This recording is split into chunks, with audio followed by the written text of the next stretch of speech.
સદગુરુ તમારા ચરણે નમો અને માગો પ્રેમ પરસાદ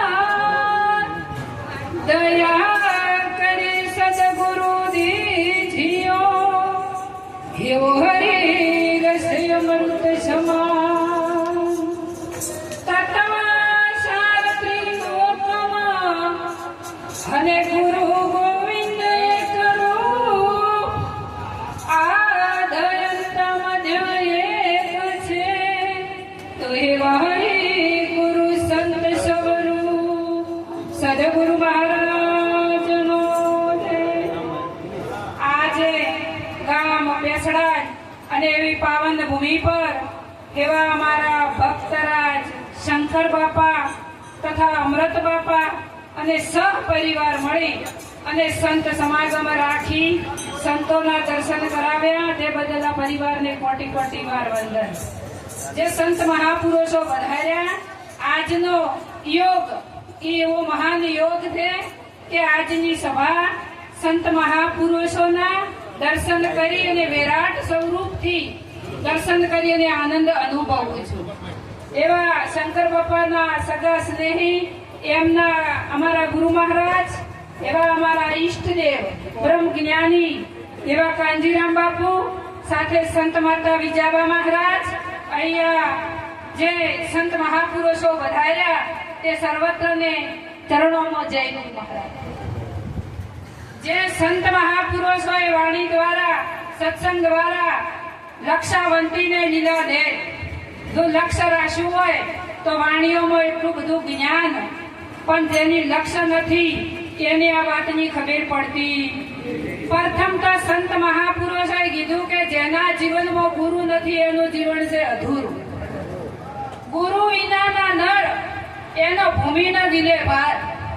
જ્યાં સુધી જેના જીવનમાં ગુરુ નથી એનું જીવન અધૂરું છે. જેમ વદળાની જેમ આમ તેમ ભટકો પણ જ્યાં સુધી ગુરુ ન મળે ત્યાં સુધી જીવન જીવવાની રાહની ખબર પડતી નથી. માટે ગુરુના ચરણે જવાની જરૂર છે. પ્રથમ ગીતાજીમાં કીધું કે હે અર્જુન તારે ભગવાન થવું નથી, તારે સંત થવું નથી, ફક્ત ને ફક્ત મનુષ્ય બની અને તું તને ગણી મનુષ્ય બનવાનું કીધું. તો જન્મે એ તો દીકરી કેતો દીકરો કોઈ દાડો મનુષ્ય જન્મતો નથી પણ મનુષ્ય તો થવાય દે. રામકૃષ્ણને આદિ ગુરુ ભાવે બધું મૂકી ગુરુ ચરણમાં લાવે. ગુરુ વિના તને કોણ છોડાવે? રામકૃષ્ણ દેવાને ગુરુ કરવા પડ્યા હતા.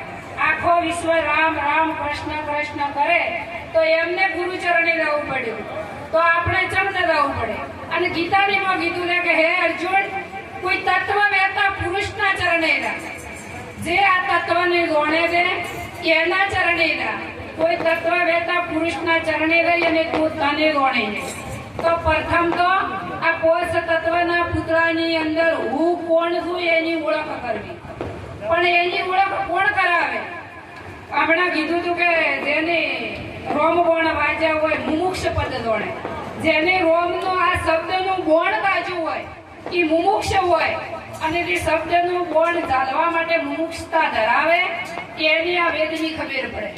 વેદ કહેતા શબ્દ થાય અને આ શબ્દ ઉપર જો લક્ષ્ય રાખો તો તમને ખબર પડે કે આ કોષ તત્વના પુતળાની અંદર હું કોણ. અને જ્યાં સુધી તમે તમને ન ઓળખો તો આખા વિશ્વને ઓળખતા હો પણ જો તમે તમને ઓળખતા હો તો મોટી ભૂલ આટલે જ છે. માટે આપણી ઓળખાણ કોણ કરાવે? જ્યારે સદગુરુના ચરણે ગો તો તમને તમારી ઓળખાણ થાય. પણ આજના યુગમાં ફેશન ફેશનની વેમ પ્રભુને ભજવા દે કેમ? હમણાં વાણીમાં કીધું હતું કે આશરાની વાતે હોથાય આ તો ભાજ્યું પડાય દે. એટલી બધી આશરાની વાતોમાં આવી અને અંધારું ફેરાઈ જુદે કે જો વાતમાં રતાવો અને દોરડી પડી હોય તો હાપ દેખાય. આટલું અંધારું છે. જેમ કે એ બેટરી કરો તો નક્કી થાય કે દોરડું છે તો તમને ભરમ મટે કે ન મટે. કેમ? આ અજ્ઞાનતા રૂપે અંધારું વળી જુદે કે હું હોય છું ભગવાન મારાથી કીધો છે દુઆ દીવાબત્તી નહીં કરું તો આ માતા મને મારી દોશે. આવો બધો આ ભ્રમની અંદર અજ્ઞાનતાની અંદર આ આશરાની વાતોને બોલો નક્કી કોઈએ કર્યું છે ખરા? આખો વિશ્વ ભગવાન ભગવાન કરે છે, પણ ભગવાન કોઈએ જોયા છે ખરા? તો કોઈ સંત મહાપુરુષો કે નહીં કે જોજો રે જીવન જોયા જેવાને આ ઓખી દેખાય ના એવા. આ ઓખી દેખાય એવો ભગવાન નથી. નિર્ગુણ નિરાકાર પ્રભુ પ્રમાણીએ સંત મહાપુરુષે એવું કીધું છે. પણ તું ગુરુના ચરણે ગો તો એના ભેદની તમને નક્કી થાય, અને નક્કી થાય તો જ મોનવું, એટલી ઘડી મોનવું. કીધા કીધીથી કોઈનું કેવું કરવું નક્કી કરશો, અને તો તમે નક્કી થાવ તો જ આ બધું ભ્રમ મટે નહીં. આ સીટ પાડી અને ગોળો છો તો અંધારામાં કાઢવું પડ્યું? એ તો ઓટોમેટિક નીકળી જાય. એમ બધું જ્ઞાન થાય તો અજ્ઞાનતા ઓટોમેટિક નીકળી જાય.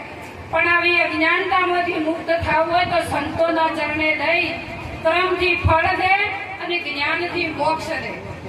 કર્મ કરશો ને એવું ફળ આવશે, પરંતુ મોક્ષ જોઈતો હોય તો જ્ઞાન સિવાય દે.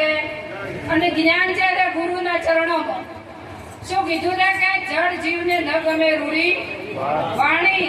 આ સંતોની વાણી સત્ય છે, પણ તમને કડવી લાગશે. કડવી ગોળી ગળો તો રોગ મટે, તો મેઠી મેઠી ખો તો ડાયાબિટીસ વધે. માટે સંતોના ચરણોમાં જઈ લક્ષ્ય રાખી એવા અમારા વંદનીય કાંજીરામ મહારાજે અમારા જીવનને ધન્ય બનાવ્યું છે. માટે આ સભાની અંદર અમે સત્સંગ કરી હતા. અમને સત્ય નક્કી છું છે, અને અમને 3 કાળમાં કોઈની બીક આવતી કીધું છે કે એક છતાં બીક કોની ધરે, બીજો માનીને બીતો ફરે. રાખ હિંમત તું નિર્ભય થાવે, ગુરુ વિના તને કોણ છોડાવે.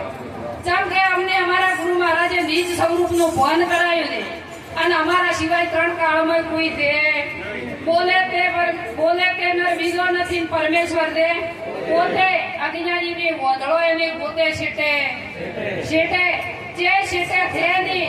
પણ આવું નક્કી થાતું ઓબો વાવો તો કેરી જેથી આવે, મૈથી આવે પારથી. એમ આ બધું રમવાનું, નાચવાનું, કૂદવાનું, ભ્રમનું આ બધું મનની કલ્પના. અને મનમાંથી ઊભી છીએ, પણ તું સદગુરુના ચરણે જો તો મનના ગુરુ કરવા પડે. તનના ગુરુ સર્વને કહીએ, મનના ગુરુથી ન્યારા. મનના ગુરુ વિના ભુજ ન ભાગે, ભલે ને ભમો જગ સારા. આ બોલનારો જેવો છે. કોઈ સંત મહાપુરુષે વાણીમાં નક્કી કરાયું કે બોલે તેનાર બીજો નથી, પણ હું એમ કીધું કે બોલવામાં આવે, પણ એ બોલનારો બોલવામાં ના આવે. નામ રૂપ ગુણથી પદ ન્યારું રે સાહેલી, સદગુરુ મળે તો સમજાય. આ બોલે એ ગુણ છે, એની ઓળખ કરવી હોય તો સંતોના ચરણોમાં જવું પડે. માટે જાગી દો, આવો મનુષ્ય અવતાર એળે ન થાય. માટે ચેતન થઈ દો અને સદગુરુના ચરણોમાં જઈ અને તમારા સ્વરૂપનું ભાન કરી દો. આવી ભેદ પ્રતિઓમાંથી મુક્ત થો. સદગુરુ મહારાજની